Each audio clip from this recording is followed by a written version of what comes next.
Pertama khawatirnya seorang Jokowi saat ini bukan hanya kasus dirinya yang sedang disorot masalah jasa dan sebagainya, tapi bagaimana mengamankan anaknya dari proses pemajuan. Makanya sangat ingin terjun ke politik. Nah, kalau saya bilang saya membuat satu persepsi lain, Bapak Jokowi punya kepentingan untuk kendaraan bagi anaknya nanti tahun 2009.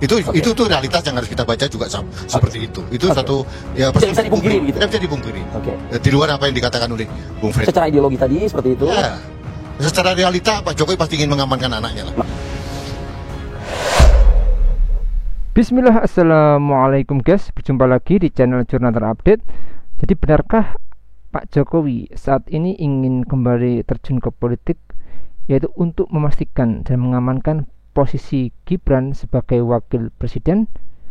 Jadi tak perlu berlama-lama, untuk lebih jelasnya langsung saja kita simak bersama-sama bagaimana analisanya soal ini guys. Bismillah. Jadi buat kami Pak Jokowi itu ya bapak ideologis kami, gitu kan. Jadi buat kami legacy beliau harus diteruskan. Baik itu di DPR RI ataupun DPRD. Kalau Pak Jokowi nanti someday mau login ya syukur alhamdulillah. Ya kan kalau memang sosok itu punya value yang baik yang kita bisa teladani, ya kenapa enggak? PSI digosipkan bakal punya ketua umum baru. Pak Jokowi, P3 digosipkan juga bakal punya ketua umum baru. Jokowi lagi. Sosok Jokowi ini diperebutkan. Dia ini masih jadi center point-nya Indonesia. Ada anak wariskan partai politik, nggak gitu lagunya. Persiapan Bapak untuk benar terjun ke bursa ketum seperti apa Pak? Ya, saya belum turun ke bawah sih. Dukungan dari DPW di provinsi, kemudian DPC di kota juga. Ya 1-2 sudah ada, tapi kan belum cukup. Melihat dukungan dari bawah seperti apa. Karena nanti itu voting online, platformnya kan voting online, jadi memang betul-betul harus dihitung benar. Betul. Berarti sudah mantap untuk benar-benar terjun atau masih memperhitungkan juga? Dukungannya aja belum kok. Kan ada syaratnya untuk mencalonkan itu harus didukung dari DPW. Bang Freddy, tadi kan Anda, Mas Wiryawan ini selalu mengatakan bahwa hari ini Pak Jokowi punya kekuatan politik yang masih sangat besar dan seterusnya. Kenapa nggak bikin partai baru saja? Tadi kalau misal super terbuka itu direalisasikan, kenapa nggak itu? Karena Pak SBY kan hanya dalam waktu 3 tahun, 2001 sampai 2004 langsung sudah ikut pemilu kan? Partai Demokrat didirikan 2001, 2004 ikut pemilu. Dan alhamdulillah waktu itu langsung dapat 7% lebih. Nah, kenapa tidak melakukan itu? Kan ada contoh nyatanya Pak SBY membuat partai bisa langsung ikut pemilu. Kenapa tidak dilakukan oleh Pak Jokowi? Ya, kami juga yakin akan hal itu bisa terwujud ya. Event sekarang, event itu tahun depan masih bisa mewujudkan itu. Nah, tetapi ya makanya kami dorong itu Pak Jokowi membentuk itu. Cuman permasalahannya adalah Pak Jokowi sudah memberikan ide gagasan partai super terbuka itu ya. Partai super terbuka itu jadi katakanlah keputusan-keputusan penting itu bukan hanya di elit lagi, tapi melibatkan semua, termasuk ketua umum, melibatkan semua kader partai yang ada. Kemudian juga ya yang penting lagi di partai super terbuka Pak Jokowi ini adalah bahwa kantor-kantor DPC, DPD itu, DPW itu konsepnya ada virtual.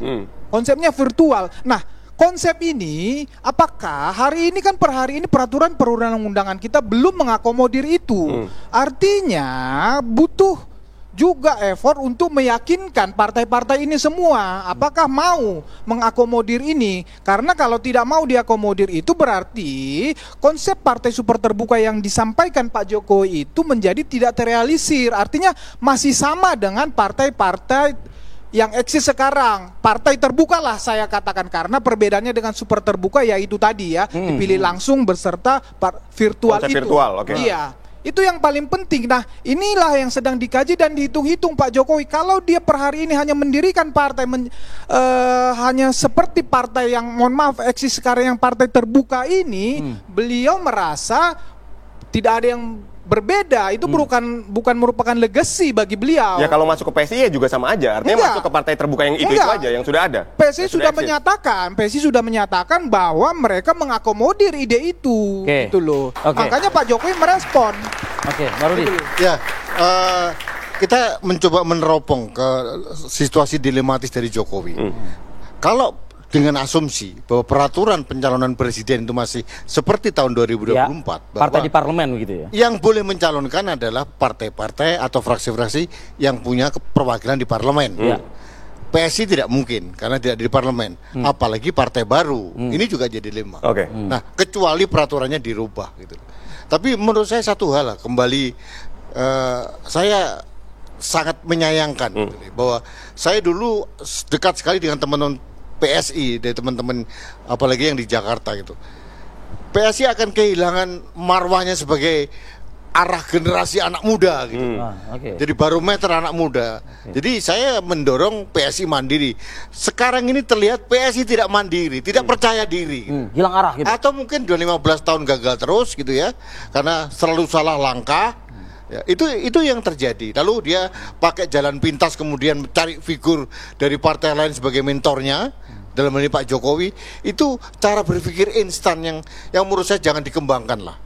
Nah, kembali ke Pak Jokowi, saya lebih cenderung secara pribadi sebagai anak bangsa mengakomodasi kekuatan yang katanya masih besar. Cara mengujinya adalah buatlah partai yang tadi, partai terbuka tadi. Super terbuka. Dan itu akan diuji oleh publik. Benar gak dia punya kekuatan besar yang konon menurut pendukungnya masih sangat besar? Nah, sekarang pertanyaannya gini, dengan kekuatan besar yang tadi diklaim, gitu ya, dengan kekuatan besar yang tadi diklaim, bukankah saat ini ketua umum PSI-nya kan juga ada putranya dari Pak Jokowi begitu? Apa nggak bisa ditularkan kepada anaknya begitu?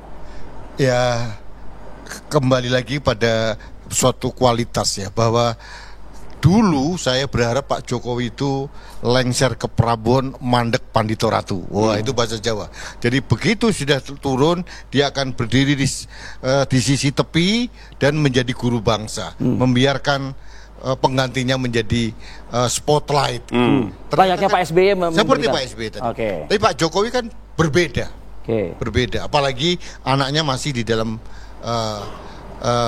pemerintahan yang baru dan perlu diawasi karena sedang dikuyo-kuyo juga anaknya. Jadi artinya kita juga bisa memberikan empati betapa khawatirnya seorang Jokowi saat ini, bukan hanya kasus dirinya yang sedang disorot masalah jasa dan sebagainya, tapi bagaimana mengamankan anaknya dari proses pemajuan. Makanya sangat ingin terjun ke politik. Nah, Bang Freddy? Enggak, tadi saya udah mengatakan kenapa Pak Jokowi ya harus terjun ke politik ya. Harus, kalau kami mengatakan beliau buatlah partai politik baru ya, kalaupun tidak partai politik baru, mana partai yang mengakomodir partai super terbeka itu. Beliau, sekali lagi saya katakan, beliau mau meninggalkan legacy partai super TBK buat republik ini. Tapi permasalahannya hanya itu saja, nggak ada embel-embel lain gitu, atau yang lebih utama lagi daripada itu. Saya sambung sedikit ya. Tapi permasalahannya ya, realitas politik belum tentu menerima ini. Belum tentu, pasti akan ya berbenturan dengan partai-partai yang eksis sekarang.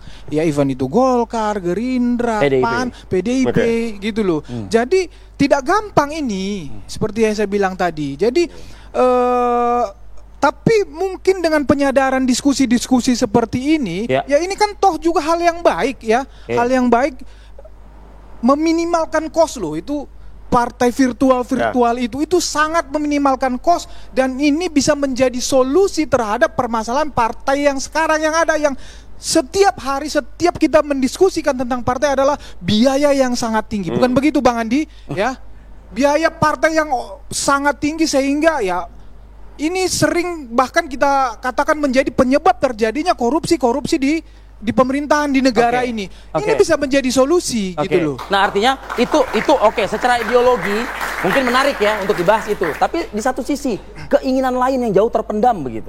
Ginilah, mungkin kalian akan menganggap kamuflase apa yang saya sampaikan ini utopia. Tetapi ya Pak Jokowi dari sejak awal, termasuk di dalam memimpin katakanlah mendukung pemerintahan Prabowo itu, beliau ya ingin memastikan bahwa Indonesia ini sampai Indonesia Emas 2045. Ya, beliau harus mengawal ini, beliau harus masuk di dalam, tidak bisa hanya mengawal dari luar. Beliau harus memastikan, makanya perlu masuk politik formal, begitu loh. Oke, seperti itu Bang Rudi, terakhir. Ya, bisa jadi iya, cuma memang kalau saya bilang saya membuat satu persepsi lain, Bapak Jokowi punya kepentingan untuk kendaraan bagi anaknya nanti tahun 2009. Itu tuh realitas yang harus kita baca juga seperti itu. Itu satu ya persepsi tidak bisa dipungkiri begitu. Tidak bisa dipungkiri.